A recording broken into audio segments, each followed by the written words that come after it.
Nah, memasuki tahun baru biasanya seseorang sengaja atau tidak sengaja itu menyampaikan resolusi di hadapan Tuhan, di hadapan keluarga, di hadapan anak-anak. Itu menjadi sebuah habit, itu menjadi sebuah kebiasaan. Walaupun resolusinya dari tahun ke tahun tetap sama, tapi perubahan tidak ada. Nah, kita akan belajar dari satu orang dalam Alkitab yang menurut saya tokoh besar. Menurut saya, walaupun namanya tidak tercatat. Namanya tidak didokumentasikan, tidak sehebat Elisa, tidak sehebat Paulus, 12 murid. Satu gagal digantikan oleh Saulus dan menjadi Paulus. Namanya tidak didokumentasikan. Tetapi karya besarnya mengandung kekekalan. Katakan bersama dengan saya kekekalan. Karena apa saja yang kita kerjakan haruslah berujung kekekalan. Tolong katakan ya. Doa kita, pelayanan kita, penyembahan kita, ujungnya haruslah kekekalan.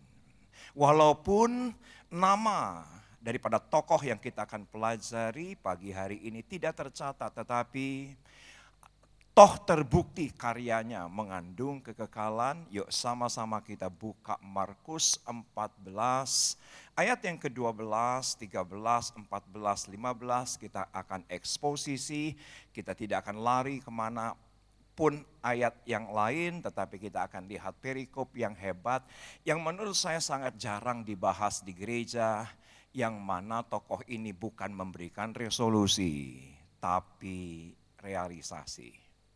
Siapa yang sepakat dengan saya jauh lebih penting realisasi dibandingkan resolusi? Kunaon cicing wae itu. Siapa yang setuju dengan saya? Bisa diperlihatkan slide-nya, bahwa jauh lebih penting yang namanya adalah realisasi dibandingkan resolusi. Saudaraku, realisasi itu nyata, realisasi itu yang kita tujukan untuk Tuhan pasti mengandung kekekalan. Dan kita akan belajar dari satu orang yang tidak didokumentasikan, nameless, faceless, tetapi menurut saya luar biasa. Yuk sama-sama kita lihat Markus 14 ayat yang ke-12. Kalau Anda scrolling ke atas, Tuhan Yesus dan para murid ketika itu posisinya ada di Betania.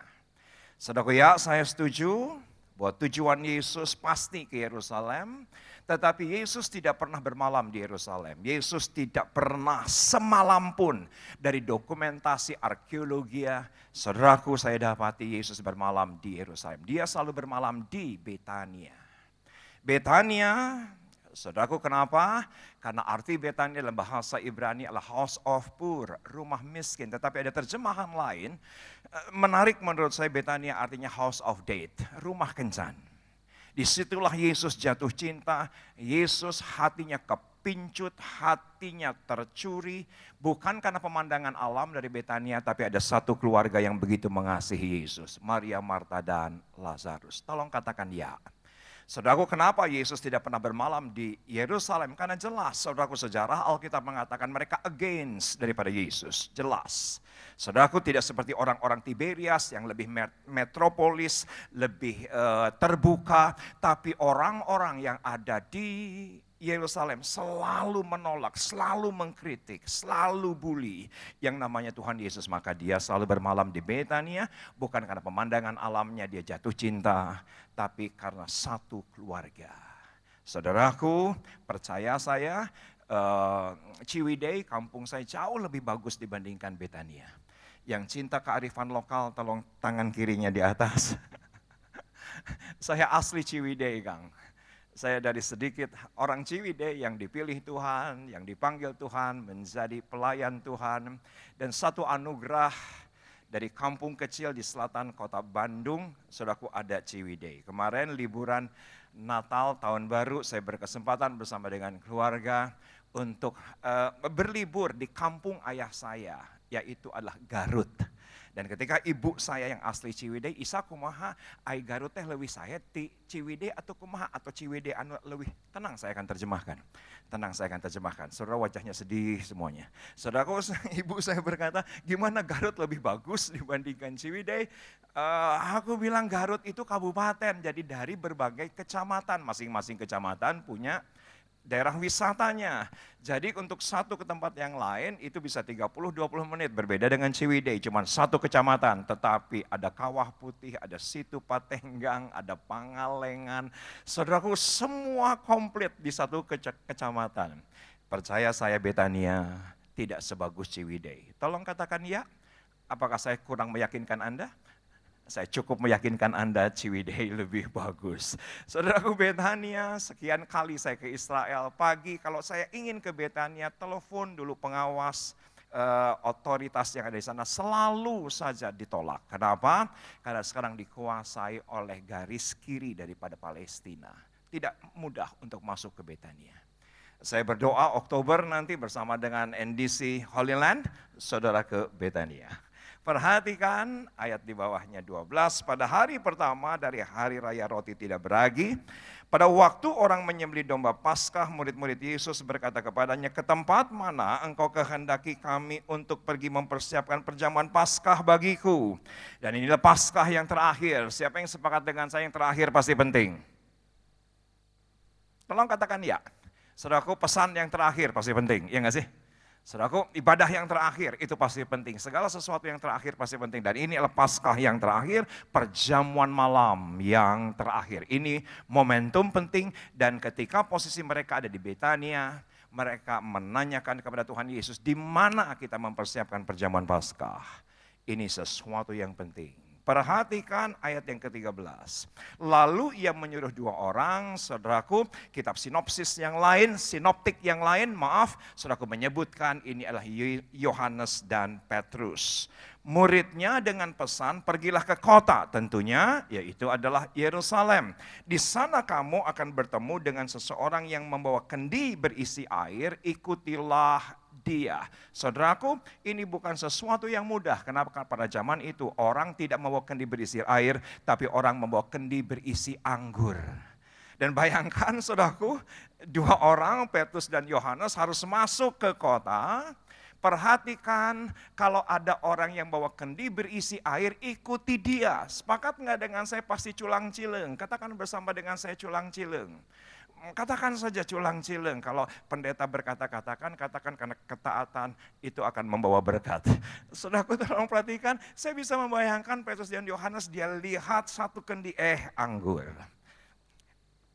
Anggur. Dan tiba-tiba kalau ada yang bawa kendi berisi air, nah itu dia, ikuti dia. Sepakat nggak dengan saya, Tuhan Yesus pun nggak tahu pembawa kendi berisi air ini akan kemana. Iya dong, kalau Tuhan Yesus tahu ya langsung share location, ya nggak sih, gampang. Kamu tolong langsung ke rumah si A, alamatnya jelas, tandanya jelas, kamu pergi ke sana. Ini nggak jelas, kamu ikuti orang yang membawa kendi berisi air. Ini menarik menurut saya. Kenapa? Karena ayat yang ke-14, dan katakanlah kepada pemilik rumah yang dimasukinya. Saudaraku, ada tafsiran yang mengatakan bahwa Yesus pernah ketemu dengan pemilik rumah ini. Tapi yang pasti Tuhan Yesus nggak tahu rumahnya di mana. Saya ulangi sekali lagi, ada tafsiran yang mengatakan bahwa Tuhan Yesus pernah ketemu dengan orang pemilik rumah ini. Tetapi saudaraku, pastinya Tuhan Yesus nggak tahu rumahnya di mana. Kenapa saya katakan demikian? Karena Alkitab dengan jelas berkata, kemanapun yang membawa kendi berisi air, ikuti dia. Berarti Tuhan Yesus nggak tahu akan kemana. Perhatikan ayat di bawahnya, di manakah ruangan yang disediakan bagiku untuk makan Paskah bersama-sama dengan murid-muridku? Saudaraku, buat Anda dan saya ada ruangan yang paling hebat dan terpenting dalam hidup kita, yaitu hati. Tolong katakan dia. Ada ruangan yang terpenting dan terutama bagi Tuhan dalam kehidupan kita, yaitu adalah hati kita. Pastikan hati kita benar di tahun 2023 ini. Dan kita akan lihat kunjungan Tuhan dalam hidup kita. Kunjungan Tuhan dalam perkawinan kita. Kunjungan Tuhan dalam keluarga kita. Kunjungan Tuhan dalam keuangan kita. Ya, walaupun Prediksi mengatakan bahwa tahun 2023 akan jauh lebih berat dibandingkan 2022. Tapi bagi Anda dan saya menyediakan ruangan untuk Tuhan. 2023 jauh lebih baik dibandingkan 2022. Perhatikan di manakah ruangan yang disediakan bagiku untuk makan Paskah bersama-sama dengan murid-muridku. Yuk sama-sama ayat 15 kita baca. Ini realisasi yang dilakukan oleh pemilik rumah. Yang namanya tidak tercatat, tidak tahu namanya, sampai sekarang pun tidak ada tafsiran yang mengidentifikasikan nama pemilik rumah ini. Tetapi menurut saya luar biasa. Yuk sama-sama kita baca ayat 15, 2, 3 ya. Lalu orang itu akan menunjukkan kamu sebuah ruangan atas yang besar, yang sudah lengkap dan tersedia. Disitulah kamu harus mempersiapkan perjamuan Paskah untuk kita. Siapa yang sepakat dengan saya, pemilik rumah ini hebat? Ini sih menurut saya, Pak. Kenapa menurut saya dia hebat? Tidak didokumentasikan namanya siapa? Tidak didokumentasikan, saudaraku, alamatnya rumahnya di mana, Kang? Tidak ada yang mengidentifikasi. Tetapi saudaraku, Tuhan Yesus yang posisinya ketika itu di Yerusalem tahu bahwa ada satu orang yang sudah merealisasikan sesuatu dalam hidupnya, yaitu menyediakan ruangan atas besar, lengkap, tersedia. Katakan ya. Sampai hari ini pemilik rumah ini tidak didokumentasikan.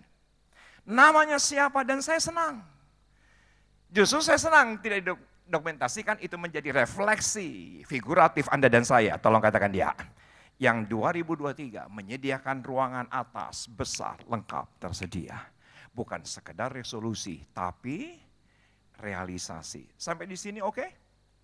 Tepuk tangan bagi Tuhan kita. Berikan tepuk tangan yang lebih baik.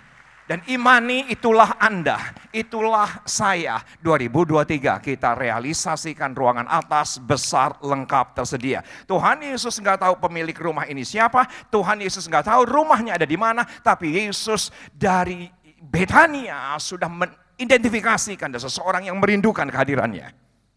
Yang beriman dia pasti datang. Yang percaya bahwa satu kali kelak Yesus pasti berkunjung. Dan sepakat dengan saya, ini adalah ruangan yang kekal. Kenapa? Yesus melakukan perjamuan Paskah terakhir di ruangan ini. Yesus perjamuan terakhir di ruangan ini. Yesus membasuh kaki muridnya sebagai pengutusan di ruangan ini. 120 murid menanti-nantikan Roh Kudus di mana? Di ruangan atas. Ruangan yang sama. Dan Roh Kudus dicurahkan di mana? Di ruangan yang sama. Sepakat nggak dengan saya? Ini ruangan luar biasa. Secara teologis ini sangat luar biasa menurut saya. Kenapa saudaraku sampai hari ini semua grup Indonesia kalau mau ke ruangan atas pastinya saudaraku akan mampir ke ruangan bawah yang dikhususkan karena secara memorial di sanalah makam Raja Daud. Memorial makam Raja Daud. Ini adalah bangunan yang dikhususkan. Ini doa saya. Apa yang harus kita kerjakan? Yuk. Yang pertama, atas. Apa refleksi daripada atas? Saudaraku bisa diperlihatkan slide-nya dan Anda bisa ikuti slide ini. Semua yang baik bukan datang dari bawah. Semua yang baik datangnya dari atas. Tolong katakan ya. Pikirkan perkara-perkara yang di atas, Pak. Saya tahu ada deadline, minggu besok ada target bulan depan. Saya tahu dalam pekerjaan, dalam pelayanan pasti ada sesuatu yang harus dipikirkan di bawah. Tapi lebih daripada saja pikirkan perkara-perkara di atas. Pak Waldus pasti setuju, doa itu memikirkan perkara di atas. Lebih daripada segalanya kita pikirkan perkara-perkara yang di atas. Saya tahu persis ada begitu banyak godaan-godaan ngasih begitu banyak, ada begitu yang namanya hambatan-hambatan tantangan yang di bawah yang membuat kita memperhatikan hal yang di bawah. Tapi lebih daripada segalanya, perhatikan perkara yang di atas karena tidak ada yang baik yang datang dari bawah. Yang datang dari bawah mengecewakan, yang datang dari bawah sangat menakutkan. Yang datang dari bawah, saudaraku, tidak ada yang kekal adanya. Semua yang kekal datangnya dari atas. Tepuk tangan bagi Tuhan kita. Yang pertama yaitu atas. Bahwa yang datang dari ataslah yang tidak pernah mengecewakan. Yang kedua yaitu adalah besar. Karena ayatnya berkata bahwa ruangan itu bukan di bawah, ruangan itu ada di atas. Dan yang kedua perhatikan, ternyata ruangan itu besar. Bisa diperlihatkan di slide apa yang harus diperbesar. Yaitu menurut saya memasuki tahun 2023 adalah pengharapan. Katakan bersama dengan saya pengharapan. Kenapa saudaraku? Karena iblis selalu mengkerdilkan pengharapan. Setan selalu mengecilkan pengharapan. Kita belajarlah dari pandemi. Betul ya? Kita belajarlah dari pandemi. Setan tidak pernah curi yang namanya iman. Karena iman itu seal dalam roh Anda. Karena dialah sang penulis iman itu sendiri. Dan tidak mungkin setan bisa curi yang namanya adalah iman. Tapi yang dicuri setan adalah pengharapan. Karena iman itu sekarang, pengharapan itu nanti. Tolong katakan ya. Saya ulangi sekali. Iman itu kapan? Sekarang. Pengharapan itu kapan? Nanti. Yang dicuri setan yang nanti. Kenapa saudaraku? Karena setan nggak tahu persis yang nanti. Yang setan tahu apa yang sudah terjadi. Tolong katakan ya. Dan dia selalu hakimi dan traumatik dan intimidasi atas segala sesuatu yang sudah terjadi. Jadi tolong beritahukan kepada setan. Pengharapan apa yang di depan kita bersama dengan Kristus Yesus. Pengharapan yang tidak pernah mengecewakan. Pengharapan saudaraku selalu dicuri oleh setan. Tolong lihat tangan saya yang sudah lihat katakan ya. Belum semua yang sudah lihat katakan ya. Pengharapan turun. Setuju dengan saya, ketakutan pasti naik. Konon cicing wae. Setuju dengan saya, pengharapan turun. Apa yang terjadi saudaraku? Kekhawatiran, kekecewaan pasti naik. Yang dicuri setan ya itu adalah pengharapan. Ya saya tahu iman itu penting. Tapi bukti Anda hadir di tempat ini, Anda pasti punya iman kepada Yesus. Tetapi pengharapan itulah yang dicuri. 15 Maret 2020, saudaraku ketika di tempat saya menggembalakan, Tuhan percayakan walaupun kurang meyakinkan, gini-gini juga gembala. Saudaraku ketika itu 7 kali kebaktian di GBI Sawangan. Dan setelah pelayanan 7 kali, saya berkata kepada 2 cucu saya, Kela dan Kenneth, Kenneth, malam ini Grenki sama Mima nginep di rumah kalian. Saudaraku, itu yang namanya 2 cucu saya bersuka cita. Akhirnya Grenki nginep. Dan apa yang terjadi? Aku berkata, Grenki dan Mima akan menginap 2 malam. Mereka bersuka cita, perjalanan menuju Bintaro. 16 Maret Presiden memaklumkan. Berdoa dari rumah, bekerja dari rumah, sekolah dari rumah. Dan apa yang terjadi bukannya 2 hari tapi menjadi 2 minggu. Dan saya ketakutan luar biasa. Saya khawatir luar biasa. Hanya dalam 2 minggu saja istri wakil gembala sidang GBI Sawangan. Saya harus makamkan di wrapping plastik dengan SOP pakai Brimob. Dan saya yang memakamkan. Dan saudaraku, istri gembala sidang, istri wakil cabang gereja GBI Sawangan meninggal di wrapping plastik. Standar SOP COVID dikawal Brimob. Dan saudaraku, pengharapan yang semula rasanya sudah begitu dekat menjadi menjauh. Dan takutnya luar biasa. Dan apalagi dengan 2 minggu itu 4 orang terdekat di Sawangan meninggal dunia. Belum lagi berita daripada sahabat-sahabat teman-teman klaster Lembang Bandung. Itu mereka semua teman saya, mereka sahabat saya. Anda jangan pernah bilang begini pada masa itu, bahwa 1000 rebah di sebelah kiri, 10.000 rebah di sebelah kanan. Yang jadi masalah yang rebah teman gue. Yang jadi masalah yang rebah itu sahabat saya, Pak David Cakra almarhum, itu sahabat saya. Dan saudaraku, saya nggak bisa bayangkan jam 5 sore dia meninggal di Boromius. Dikatakan bahwa kamu harus bawa ini yang namanya jenazah tanpa peti. Cuman di wrapping plastik karena peti sold out. Dan saudaraku, jam 8 malam ditemukan peti. Apa yang terjadi? Itu jenazah dari mobil jenazah dikeluarkan dan dipindahkan ke peti jenazah. Di mana? Di trotoar pinggiran kota Bandung. Hancur hati saya. Hancur-hancurnya. Dan apa yang terjadi?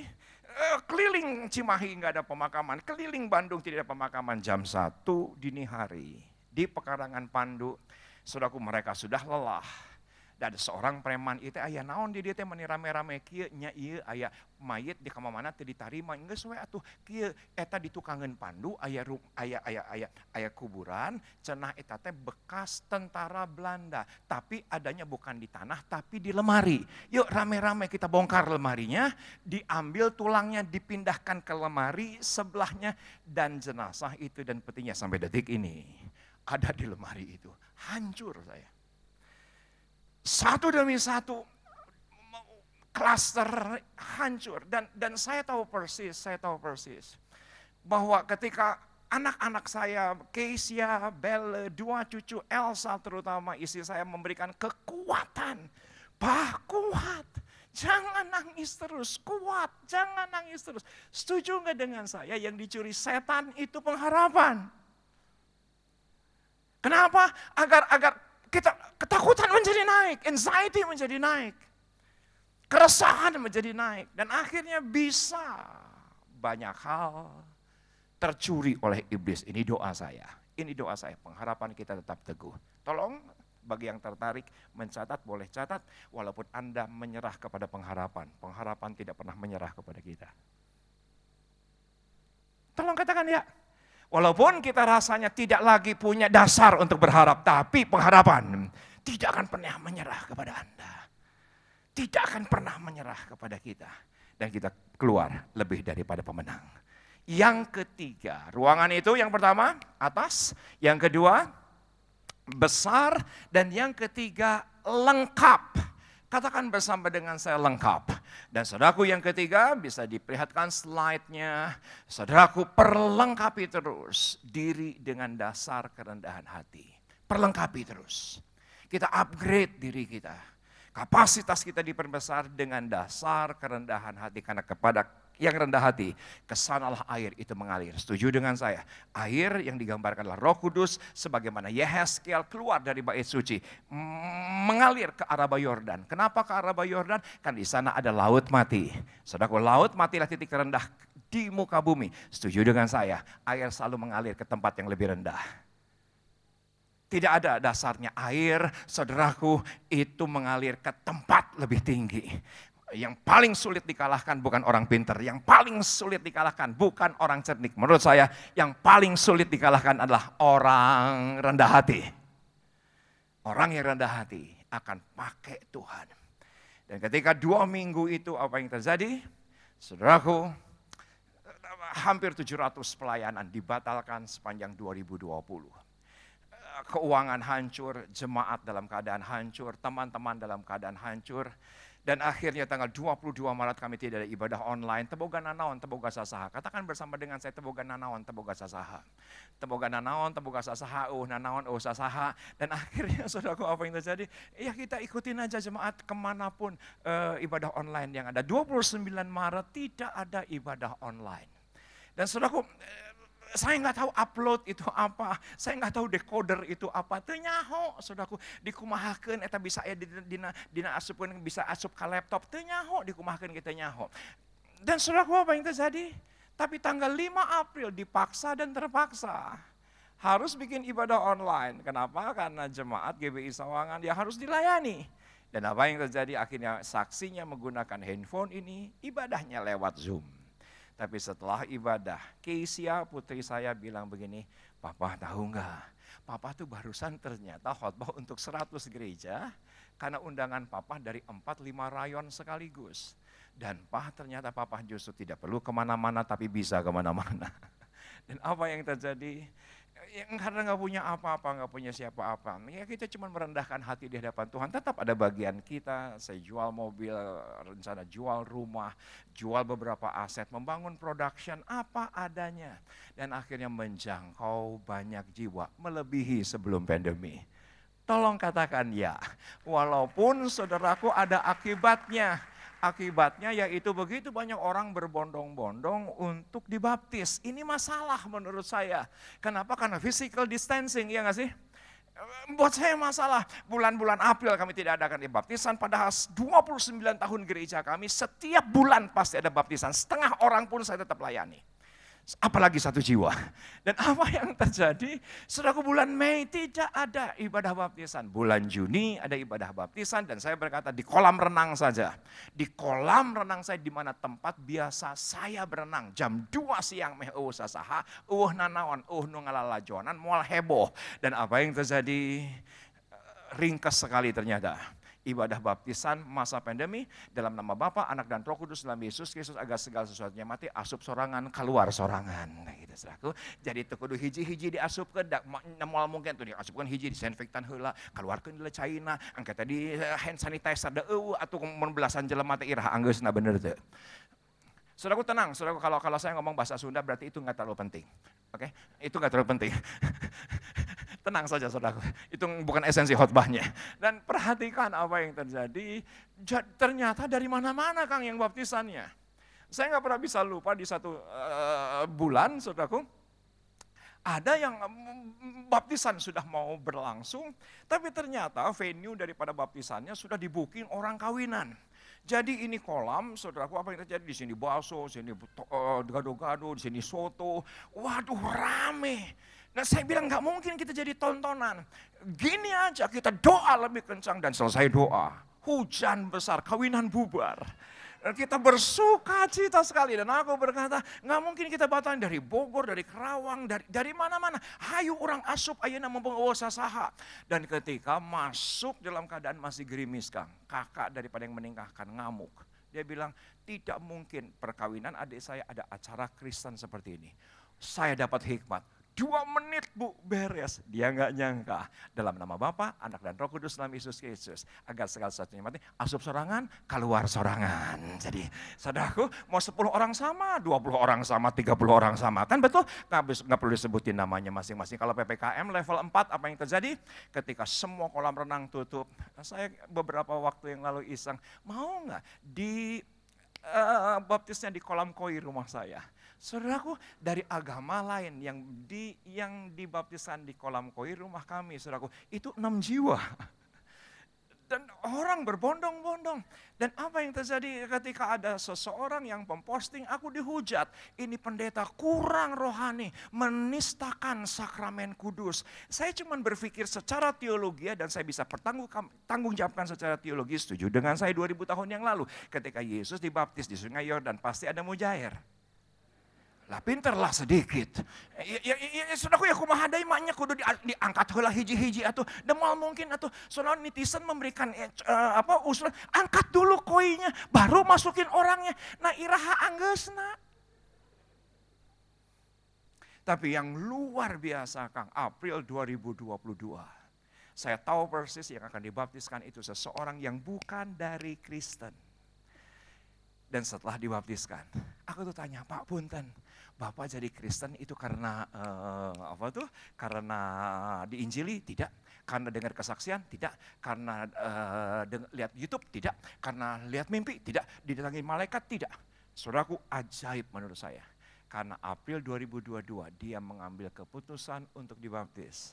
Cuman karena bulan Oktober 2021, 5 bulan sebelumnya, ternyata jam 2 siang dia di situ lagi berenang sama anaknya.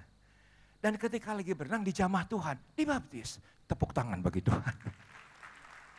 Tepuk tangan yang lebih baik bagi anak kita. Jadi Kristen oleh karena dengar kesaksian kan banyak, ya nggak sih? Dengar lagu pujian kan banyak, bersaksi banyak. Lagi berenang, lah kan gak ada. Yang hebat bulan Mei 2022, dia bawa istri dan anak-anaknya, satu keluarga diselamatkan. Kepada yang rendah hati saja, kita mau upgrade diri bukan untuk menyombongkan diri. Saudaraku, kesanalah Tuhan perintahkan berkat. Yang terakhir, semuanya oke pagi hari ini? Semuanya oke pagi hari ini? Saya harap pesan Tuhan menolong saudara, saya harap pesan Tuhan menginspirasi saudara. Untuk sekedar bukan hanya memberikan resolusi tapi realisasi sebagai pemilik rumah ini. Saudaraku tidak memberikan resolusi tapi realisasi, menyediakan ruangan atas, besar, lengkap dan tersedia. Terakhir yang tersedia, sediakan waktu, sediakan uang, sediakan kesanggupan, kesediaan tenaga untuk Tuhan dan sesama. Dengan dasar ikhlas, katakan bersama dengan saya ikhlas. Belum semua, katakan bersama dengan saya ikhlas. Ini satu kata penting Kang, kenapa? Karena orang tulus belum tentu ikhlas, tapi orang ikhlas pasti tulus. Kunon cicing wae. Setuju dengan saya? Orang tulus masih bisa dibungkus dengan bungkusan indah. Ini untuk Tuhan, untuk kemuliaan nama Tuhan. Dalamnya busuk. Dalamnya motif. Dalamnya pengen iming-iming.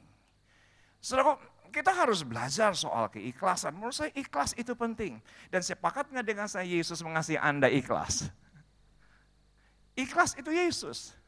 Yesus itu ikhlas. Dia memberikan segalanya dalam kehidupan kita. Orang tulus belum tentu ikhlas. Orang ikhlas pasti tulus. Beberapa hari yang lalu saya berkhotbah untuk Pendeta Dr. Nathan Prayogo di GBI mana? Gajah Mada Semarang. Dia bilang gini, Kang, puji Tuhan diajarin, diingatkan jemaat untuk ikhlas. Ini teologi yang sangat luhur. Karena sepakat nggak dengan saya, saudaraku, agama yang di sebelah, agama sepupu kita, sangat menekankan keikhlasan. Beda dengan kekristenan, kalau kita menabur pasti menuai. Setuju dengan saya itu iming-iming. Padahal kita memberi karena Tuhan yang terlebih dahulu memberi. Tolong katakan ya, kita memberkati karena Tuhan yang terlebih dahulu memberkati. Saudara, salah teologianya kalau kita memberkati untuk diberkati. Salah. Kita memberkati ikhlas karena Tuhan telah memberkati kita ikhlas. Dia tidak pernah tuntut apapun. Dia berikan segalanya ikhlas dalam kehidupan kita. Nanti sebentar Anda ke mana? Ke food court. Di sebelah nanti mungkin ada orang yang berbisik dan berkata, kita harus jadi terang, kita harus jadi garam. Langsung saja tanyakan gerejanya di mana. Pasti dijawab, kenapa? Karena terang dan garam terminologi agama kita. Betul ya? Tapi kalau di sebelah, kita tuh kudu ikhlas, mun mere kudu ikhlas. Pokoknya kudu inget-inget, pokoknya syarat kudu ikhlas. Jangan tanya gerejanya. Karena itu pasti agama sepupu. Itu perbedaan yang sangat mencolok. Tapi ini doa saya, teman-teman NDC, bahwa apa saja yang kita berikan berdasarkan keikhlasan. Karena semua yang Tuhan sediakan sudah yang terbaik. Dan semua yang kita berikan adalah Allah yang sediakan. Tepuk tangan bagi Tuhan kita. Tepuk tangan yang lebih baik bagi Allah kita. Saya masih punya waktu 2 menit. Saudaraku, izinkan saya bersaksi. Revi beberapa minggu yang lalu ada di gereja GBI Sawangan. Bagja juga beberapa waktu yang lalu juga melayani di GBI Sawangan. Gereja yang sederhana, sangat sederhana di tengah-tengah panti jompo di Sawangan. Bukan di suburb Jakarta Selatan, tapi selatan kota Jakarta. Ada di dalam panti jompo. Dan saudaraku, gereja ini selalu bikin masalah. Kenapa? Karena jiwa-jiwa yang Tuhan kirimkan. Karena jiwa-jiwa yang Tuhan kirimkan. Dan akhirnya apa yang terjadi? Saudaraku, kalau gereja ini penuh, maka diresolusi oleh warga. Pemikiran saya cuma sederhana. Ketika itu didata dan apa yang terjadi setelah didata? Oh, ternyata banyak orang Depok.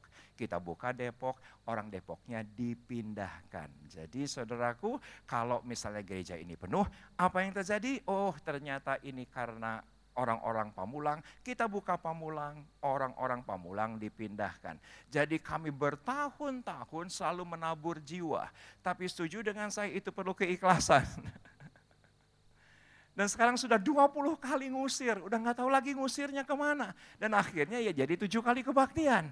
Dan saudaraku, ketika kita memberikan dengan ikhlas, karena itu Yesus sendiri, yang kita tabur pasti yang terbaik. Jiwa-jiwa untuk kemuliaan nama Tuhan.